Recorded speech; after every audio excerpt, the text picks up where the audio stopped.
20절에 보면 요압의 아우 아비새는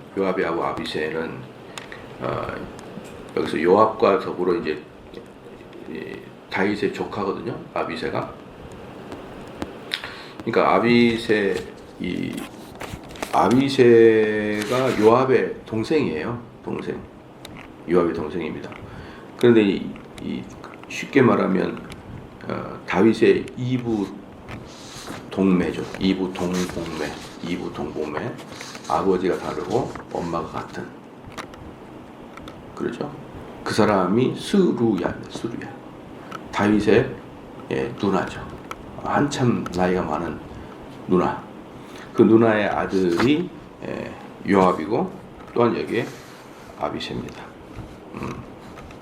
그 다음에 요압의 동생이면서 다윗의 조카, 요압의 동생이면서 다윗의 조카가 3명인데 요압, 아비새, 아사헬이에요. 요압, 아비새, 아사헬. 이 세 명이 이 세 명이 요압의 친동생들입니다. 친동생인데 그 중에 이제 아사헬이 전쟁에서 죽었습니다. 죽고 나서 이제 요압과 아비새가 이제 둘 남은 거예요.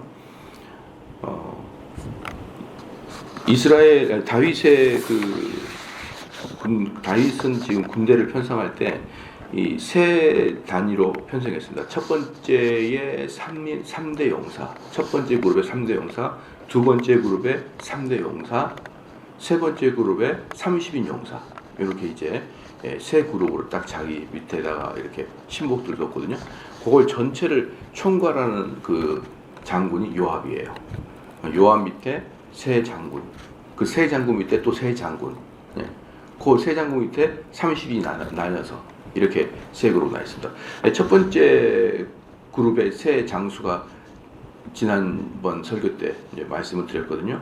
그게 누구냐면 요셉 베세벳이라는 사람과 엘르아살 그리고 삼마 이렇게 첫 번째 세 그룹, 첫 번째 세 용사 요압 바로 밑에 다 군대 장관들인데 그 사람들이 다윗의 최측근 신복이었던 요셉 베세벳, 알르아살, 삼마. 그다음에 그 다음 그룹의 사람이 이제 오늘도 볼 아비새하고 분하야하고 그다음에 한 명의 이름은 무명입니다. 잘 알려지지 않았습니다. 그 밑에 이제 세 그룹으로 30명이 나눠서 이 30명은 이스라엘 전체 지파에서 골고루 뽑아가지고 30명을 넣는 이런 상태로 다윗은 최측근들을 거느리고 있습니다. 그럼 이제 오늘 잠깐 볼 것은 이 다윗의 다윗의 친인척들은 상당히 많이 다윗이 등용을 했어요. 다윗의 친인척들을 등용을 했는데 그 중에 이제 우리가 잘 알고 있던 요압이 조카뻘이죠. 요압이 조카지만 사실은 나이가 다윗과 비등하다 할 수 있고 그 다음에 요압의 동생 아비새. 요압은 근데 이제 어떤 일을 한 걸로 결정적으로 다윗의 최측근의 장소가 되냐면은 요압이 예루살렘 그 성문을 몰래 들어가 가지고 성문을 연 사람이 요압이잖아요. 요압이 가장 탁월한 자이죠. 가장 탁월한. 그래서 성문을 열어버렸고 그다음에 특별히 이제 압살롬의 반란할 때 요압은 압살롬의 반란할 때 아주 철저하게 다윗을 지키면서 승리를 이끌었던 게 요압이었죠. 기억나죠? 그래서 그 요압이라는 사람이 결국은 보니까 창을 들어서 이제 압살롬을 죽이는 했습니다. 그다음에 이제 아브넬을 죽입니다. 아브넬. 이 아브넬을 왜 죽이냐 그러면요. 아브넬이 자기 동생 아사헬을 죽이거든요. 아브넬이 요압의 친동생 아사헬을 죽여요. 둘 다 이제 다윗의 군대 장관들인데 아브넬이 이제 그런데 이제 분명히 다윗은 아브넬을 등용을 했거든요. 등용을 했는데 그래서 아브넬을 죽이지 말라고 했는데 요압이 자기 친동생을 죽였다고 해서 죽여버립니다. 그것도 이제 아사엘이라는 이 요압의 막내 동생 있잖아요. 아사엘이 이 사람이 엄청나게 다리가 빠르잖아요. 달리기가 빠르면서 스킬이 좀 부족한 그런 사람이죠. 그러니까 예를 들어서 우사인 볼트처럼 생각하면 돼요. 우사인 볼트가 100m는 잘하지만 애가 100m를 너무 잘하니까 프로 축구에서 그 사람을 기용했거든요. 프로 축구에서 좀 뛰었는데 볼 컨트롤이 엉망이어가지고 좀 뛰다가 나왔습니다. 그런데 이제 거기에 비해서 달리기는 좀 느리지만 어때요? 메시 같은 애들은 얼마나 발재간이 좋습니다. 다리에 딱 공이 붙으면 뺏기지 않잖아요. 이제 그것처럼 이 아사엘은 달리기는 빠른데 전쟁에서 좀 기술력이 좀 떨어집니다. 근데 이 아사엘이 달리기를 막 하면서 그 아브넬을 쫓아가요. 아브넬을 쫓아가서 아브넬을 죽이려고 막 쫓아갑니다. 그러니까 이 아브넬이 달리면서 아사엘한테 난 너를 죽일 생각이 없으니까 나를 쫓아오지 마라. 그러니까 이렇게 막 그래. 그러니까 실질적으로 이제 아브넬은 진짜 아사엘을 죽일 생각이 없었거든요. 근데 아사엘은 막 이 아브넬을 죽여서 공을 세우려고 막 쫓아가다가 어때요? 아브넬이 칼을 뒤에서 살짝 대니까 달려오는 힘에 의해서 칼에 찔려버리고 말잖아요. 그래서 죽었습니다. 그러니까 이 아사엘이 죽음을 가만히 보면은 아사엘에게 잘못이 더 커요. 오지 말라 그러는데 그렇게 쫓아와가지고 결국은 그냥 스톱하지 못하고 찔려서. 그러니까 그러면 이제 그걸로 끝나야 되는데 요압과 아비새가 둘이가 딱 이 원수를 갖고 있었어요. 이제 그러다가 이제 그 아브넬을 이 다윗이 등용을 하면서 군대 장관으로 등용하면서 사실은 이제 아브넬을 등용할 때는 어느 정도 요압을 견제할 생각을 하고 있었던 거죠. 요압을 견제할 생각을 하고 아브넬을 등용했는데 요압이 아브넬을 죽여버리고 말죠. 아브넬을 죽였죠. 또 아마사도 또 죽여요. 아마사도 딱 이따 아마사가 어떤 사람이 보이는데 아마사도 죽이고 그다음에 나중에 다윗을 대적했던 다윗을 대적해서 반란이 있던 아도니아의 편을 들어서 쓰게 되므로 결국 요압은 어때요? 다윗에게 완전히 찍히고 말이죠. 두고두고 요압은 엄청나게 능력이 있고 엄청나게 다윗을 도왔지만 또 반대로 엄청나게 다윗을 힘들게 했던 사람이 있는 거예요. 그러니까 우리도 목회자들 세계에서도 그래요. 목회자 세계에서도 어떤 교수님의 제자들이 있잖아요. 어떤 교수님의 제자들이 있는데 그 라인들이 이제 있는 거거든요. 근데 이제 만약에 A라는 교수 밑에 그 라인이 있으면은 그 사람이 그 교수를 너무 좋아하는데 그 교수의 이름을 팔면서 자기 주장을 막 하는 사람이 있어요. 막 이렇다. 근데 그 교수님이 그랬다. 막 이러면서 이제 그런데 만약에 그 교수님이 다냐 이렇게 나가면은 너무 싸움이 커지니까 사실은 그냥 입을 다문 경우가 있는 거예요. 싸움이 너무 커져 버리잖아요. 그러니까 그걸 이용해가지고 막 교수 등에 업고 막 이야기하면요. 나중에 그 친구 때문에 그 교수가 전국적으로 이름을 욕먹어요. 아이고, 그놈의 교수가 노망이 났네. 그렇게 돼버린다고요. 그러니까 이 요압이라는 자가 그래요. 그 가장 다윗 옆에서 신복처럼 열심히 일하는데 열심히 일할수록 다윗은 어떻습니까? 더 어려움을 당하는 거죠.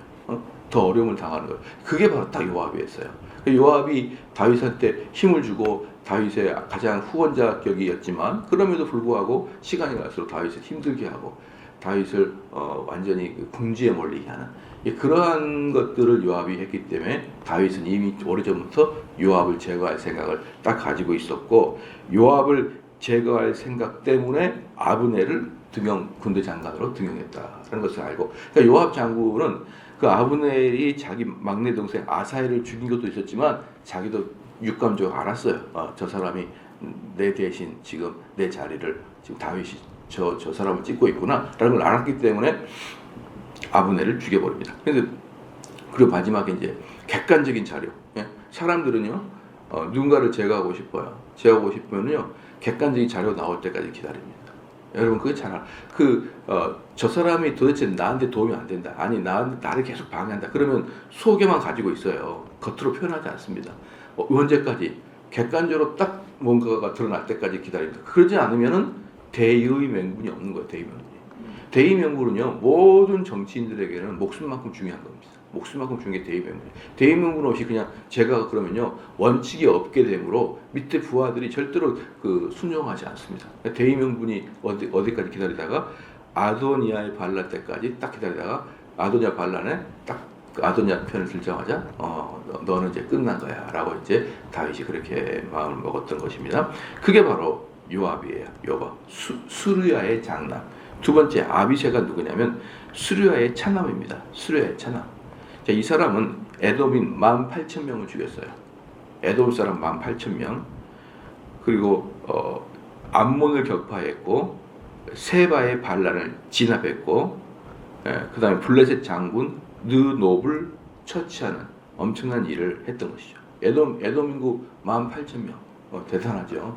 그렇기 때문에 이 수르야는 요압의 둘째 동생이고 수르야의 둘째 아들인데 등용을 하게 된 것이죠. 그 다음에 이제 세 번째가 방금 제가 얘기했던 수르야의 셋째 아들 아사헬. 아사헬은 다윗 군대 30인 용사 가운데 한 명입니다. 다윗의 군대 중에 30인 용사 가운데 하나고, 이스보셋과의 전투 중 적장 아브넬에게 살해를 당합니다. 아브넬에게 살해를 당해요. 그러니까 이제 이 아사헬이 죽음으로 세 명의 그 형제가 딱 균열이 생겨버리고 말았고, 그 다음에 이제 이종 조카 아마사가 있는데, 이 아마사가 요압에게 죽음을 당해요. 이 아마사, 그 다음에 네 번째 조카가 아마사인데, 이 아마사는 다윗의 조카긴 하지만 엄마가 다르고 이러니까 또 둘이 라이벌인 거죠. 그 아마사가 요압을 대신하여 총사령관이 됐고, 세바의 반란 진압 시에 요압에게 살해를 당하는 게 아마사입니다. 그러니까 아마사를 갖다가 다윗이 등용을 했는데 아마사를 불러냈어요. 그러니까 아마사가 이제 같은 사촌 조카잖아요. 왜 그냥 죽여버렸죠. 그러니까 지금 재밌는 게 뭐냐 그러면은 다윗이 등용을 했는데 그냥 죽여버린 사람이 아브넬이고 아마사예요. 요압이. 한번 생각해봐요. 얼마나 웃긴 겁니까? 지금 우리 지금도 뭐 이렇게 정치하는 사람 보면은 밑에 사람들 일 잘못하면은 당신이 사과하세요. 막 왜 이제 사람 등용을 인사가 만사라 그러는데 왜 사람을 이렇게 못 썼어요? 이렇게 해가지고 사람들 등용하는 것 자체를 막 뭐라고 하잖아요. 그런데 왕이 자기가 등용한 사람 둘이를 죽여버렸어요. 그럼 어떤 거예요? 왕을 죽이는 건 마찬가지죠. 자기가 등용한 인사를 죽였으니까. 근데 요압은 무슨 배짱인지 뭐예요? 둘을 죽여요. 그래서 제가 지난번에도 말씀드렸지만 요압은 이미 다윗의 약점을 딱 잡고 있었기 때문에 사실 다윗이 요압에게 꼼짝을 못한 겁니다. 왜? 우리아를 갖다가 적진에 데리고 들어가서 너희들 빠져라는 걸 갖다가 비밀 편지를 요압에게 딱 붙였거든요. 요압이 그걸 보고 우리아를 적진에 놔두고 빠져버렸으니까 그걸 알고 있는 게 누구예요? 요압만 알고 있는 거예요. 요압만. 그러니까 요압이 그 우리아를 죽였던 것을 약점을 갖고 마음대로 해버립니다. 그래도 다윗은 꼼짝도 못해요. 그래서 다윗이 등용했던 아브넬을 죽이고 아마사를 죽이는 이런 파렴치한 일을 했어도 다윗은 꼼짝 못해요. 그때 그 아마사가 누구예요? 바울의 조카 중에 한 명인 거예요. 바울 조카 중에 한 명. 그 다음에 이제 맨 마지막에 요나단이라는 조카가 있는데 사울의 아들 요나단이 아니라 또 그냥 또 다른 이름의 요나단인데 이 사람도 큰 일을 했습니다. 그래서 이 5명의 조카를 최측근에다가 다윗은 이렇게 자기의 부하로 삼습니다. 그래서 이제 여기서 여러분이 보면 되면 뭐냐면요.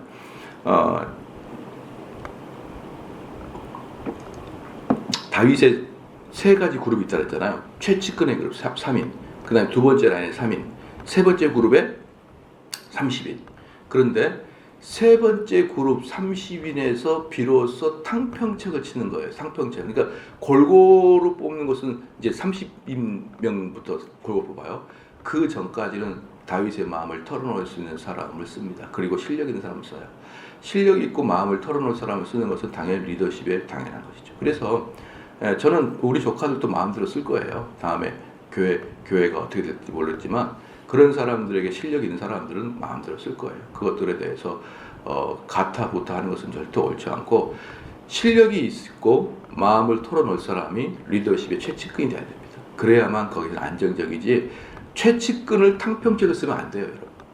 탕평죄는 어느 정도 선에서 딱 멈춰야 되는 겁니다. 그리고 아주 복심으로 이룰 사람, 복심으로 할 사람 그러면 내가 속마음까지 털어놔도 괜찮은 사람이 쫙 막 그 바로 앞에 깔려야 됩니다. 그래야 뭔 일을 해도 뭔 일을 하는 거예요. 뭔 일을. 만약에 생각해 보세요. 뭔가 일을 추진하는데 한 명이 그거 목사님 그거 왜 하는지 다시 한번 설명해 주세요. 이래버리면 어떻습니까? 안 되죠. 최측근은 어떻게 됩니까? 예스야, 예스. 이거 하자, 예스. 아니 그것을 합법적으로 합리적으로 설명해 줘. 그래버리면 일은 안 됩니다. 일은 안 돼요.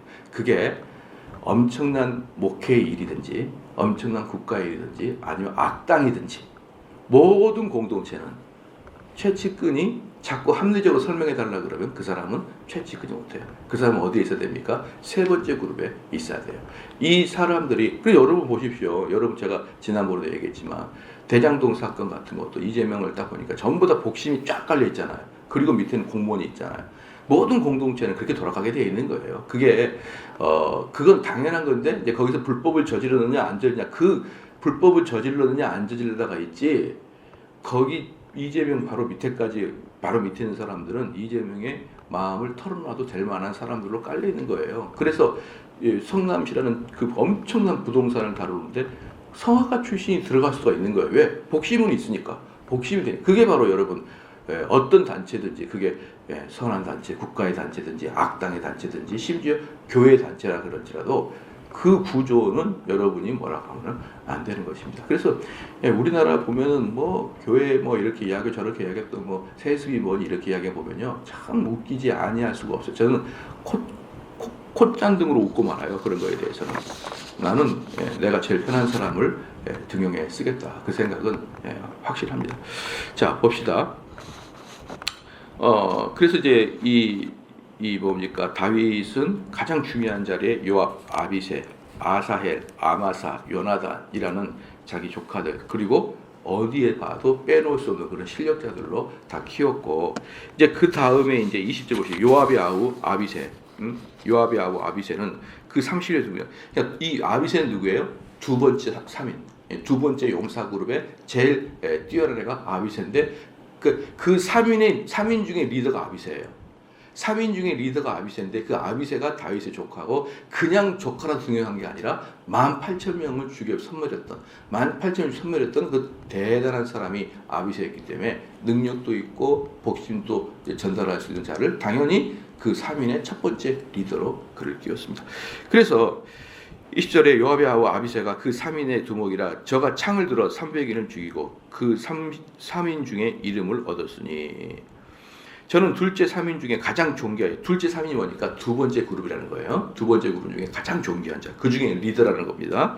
존귀하여 저희 두목이 되었으나 그러나 첫째 3인에게는 미치지 못하니라. 그러니까 여기서 철저히 능력적이에요. 첫 번째 그룹 3인은요. 두 번째 그룹 3인에 비해서 좀 더 다윗을 오피셜하게 좋아할 수 있어요. 그러니까 두 번째 그룹의 3인들이 훨씬 다윗을 애정을 할 수가 있습니다. 그럼에도 불구하고 뭡니까? 능력이 첫 번째 3인이 더 많으니까 철저하게 능력제로 그렇게 딱. 그러니까 그 3인 두 번째 그룹까지 3인은 다 복심을 통할 수 있는데 그 중에 서열을 잡을 때는 어떻게 잡는다고요? 능력별로 잡는 것이죠. 이게 바로 이게 참 저는 진솔한 인사 정책이다라고 저는 그렇게 생각하고 있고요. 그러면 아무도 뭐라 그럴까요? 하수인을 할 수가 없어요. 능력이 탁월한데 그 요압이 가장 탁월한데 요압은 뭐 목숨 걸고 이스라엘 예루살렘 성에 들어가서 여기서 성문을 여는 게 요압인데 그 사람이 바로 다윗의 조카라고 할지라도 최고의 군대 장관을 앉아도 누가 뭐라고 하질 않아요. 워낙에 용사니까. 그랬죠. 그래서 이제 그 다음에 22절에 갑스엘의 용사여 손자 여호야다의 아들 분하야는 이제 분하야가 나오는 거거든요. 분하야. 이제 분하야가 두 번째 그룹에 속해 있는 사람이 이제 분하야인데 이 분하야가 어떤 일을 했냐 그러면요.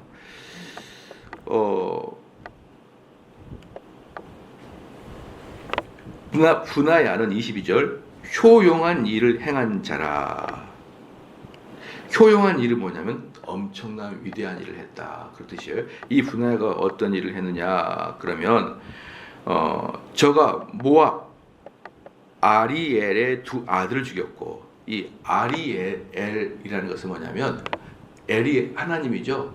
엘이 하나님이고 아리가 용사예요. 하나님의 용사. 하나님의 용사, 쉽게 말하면 여호와 하나님이 아니라 신의 용사입니다. 신의 용사. 신의 용사 둘을 죽였다라는 거 뭐냐면 모압 땅에 있는 가장 강력한 두 용사가 있는데 그 이름을, 그 별칭이 뭐냐면 신의 아들입니다. 신의 아들. 얼마나 싸움을 잘했었는지 명칭이 신의 아들이에요. 근데 지금도 아랍에서는요 용사를, 가장 뛰어난 용사를 아리엘이라 지금도 그럽니다. 지금도 가장 뛰어난 용사를 아리엘이라 그러는데 그 아리엘의 두 아들, 즉 신의 아들, 전쟁의 신의 두 아들이 있었는데 그 사람을 이 분하에 가가지고 쳐 죽여서 가요. 엄청난 싸움꾼이죠. 엄청난 싸움꾼이죠. 그래서 또 눈 올 때 함정에 내려가서 한 사자를 죽였고, 이때 당시에 이스라엘은 사자가 있었습니다. 사자가 많았는데 문제가 뭐냐면 이 사자가 겨울이 돼서 눈이 오면은 먹을 게 없으니까 민가로 내려와요.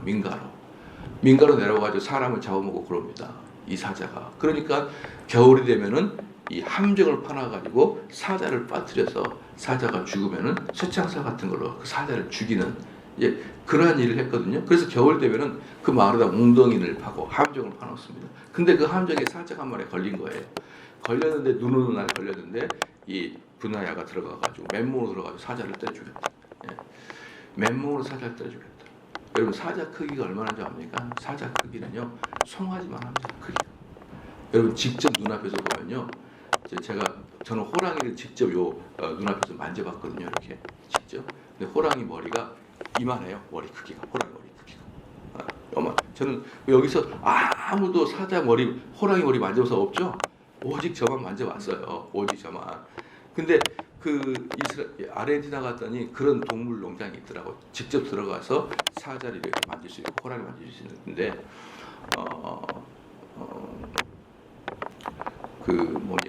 여러분 가끔 보면은 개한테 쫓겨다니는 사자 같은 거 보죠. 개한테 쫓겨다니는 사자. 가끔 유튜브 보면요, 개가 막 짖으면 사자가 피해 다니는 게 있어요. 그게 어릴 때부터 개하고 사자 새끼를 같이 키워요. 같이 키우면은 이 사자는 몸뚱아리는 사자인데 이 생각은 개예요. 그리고 자기를 아기 때도 키워서 그 개가 형이거나 엄마예요. 이 사자는 자기가 얼마나 큰지 몰라. 근데 자기 눈에는 그 개가 엄마로 보여. 그 개도 그 사자가 지 아들로 보여요. 절대로 물지 않아요. 못해요. 그냥 그 사자가 그래도 사자가 이렇게 제가 봤을 때 그 소고기를 줘요. 소고기가 점심이거든요. 소고기 주면요 뼈까지 같이 줍니다. 그래서 소고기 뼈를 사자가 씹는데 그 뿌두둑 소리가요 엄청 큽니다. 그 소의 뼈 깨지는 소리가 엄청나게 커요. 그 엄청난 이빨, 엄청난 이 입의 압력, 이게 있어도 개가 꽁 짖으면 도망가요. 꽁꽁 그러면요. 개가 요만해요. 어릴 때는 개가 더 컸겠지만. 우리가 정말 신기했거든요. 그렇기 때문에 사자는 지가 개라고 생각해요. 그래서 관중들이 들어가서 만져도 가만히 있는 거예요. 자기가 개니까.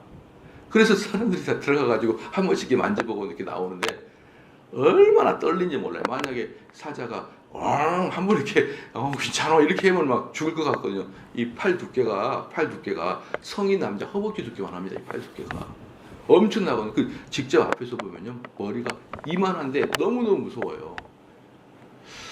그 사자를 혼자 들어가 잡았다. 여러분들이 사자를 직접 안 봐서 그럴 수 있지만 이 송아지보다 약간 작은 정도의 크기의 이 사자가 있으면요 그냥 아무 생각이 안 되고 그냥 죽는 거예요. 근데 그 사자를 죽였다. 거의 삼손급이죠. 삼손급. 그런 사자를 죽였다. 사자를 죽였다. 그리고 삼손급입니다. 그래서 여기 두 번째 분하야는 어떻습니까? 사자를 때려 죽이고 모압의 아리엘의 아들 둘을 죽인 것은 지금 거의 삼손급이다라는 것이고, 그다음에 또 장대 한 애굽 사람을 죽였는데 그 사람의 키가 5규빗이에요. 이 5규빗은 1규빗에 45.5cm인가 그래요. 근데 이 5규빗을 계산을 해보면 키가 2m 30에 가깝습니다. 2m 30에. 2m 30에 가까운 사람을 가까우는데 어떻게 했냐면은 그 손에 든 창이 배틀째. 2m 30이 들고 있는데 창이 그 크기가 배틀째만 합니다. 엄청나게 무겁다는 거예요. 엄청나게 무거운 배틀 갔으나 저가 막대기를 가지고 내려가서 그 애굽 사람의 손에서 창을 빼서 그 창을 죽였더라. 여러분, 전쟁 때 상대가 막대기를 들고 나오거나 다윗처럼 돌을 들고 나오잖아요. 상대를 멸시하는 거예요. 너 같은 애는 작대기 하나면 돼. 응? 너 같은 애는 돌멩이 하나면 돼. 이래서 작대기 하나 들고 나가는 것은 상대를 멸시하는 거거든요. 그런데 2m 30의 배틀체 같은 창을 들고 있는 사람한테 가는데 이 사람이 작대기 하나 들고 나가가지고 어떻습니까? 쓸어버리고 그 창을 뺏어다가 애굽 장수를 죽여버립니다. 그래서 막대기를 가지고 내려가서 그 애굽 사람의 손에서 창을 뺏어 그 창으로 죽였더라.